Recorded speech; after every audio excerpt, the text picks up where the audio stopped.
L'Olympiakos és el nou rei d'Europa a la piscina. Després de 16 anys sense aixecar la Champions, els grecs es miraven amb orgull un trofeu que només han guanyat 2 ocasions. El d'ahir va ser un triomf que sempre recordarà, i és que al davant hi havia el Pro Rico, anfitrió de la competició i 8 vegades campió d'Europa.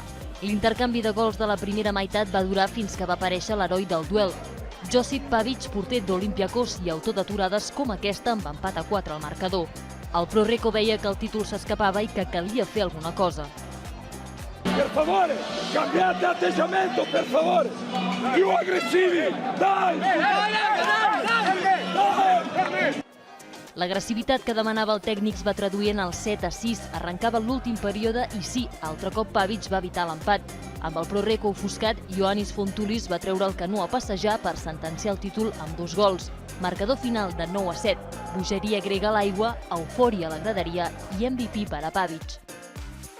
Unes hores abans, l'Atlètic Barceloneta va jugar la final de consolació. Els de Chus Martín van passar per sobre del Juk Dubrovnik. El 4-1 del primer quart va ser tota una declaració d'intencions. Els mariners volien tornar de Gènova amb un metall i ho van aconseguir. Recitar l'ofensiu dels barcelonins fins al 14-8 definitiu. L'entrega de premis va fer que els jugadors del Barceloneta es pengessin el bronze en presència del seu malson a les semifinals de divendres.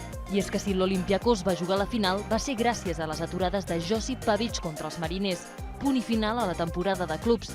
Gènova es va tenyir del vermell i del blanc de l'Olympiakos. La Champions torna a tenir propietari grec.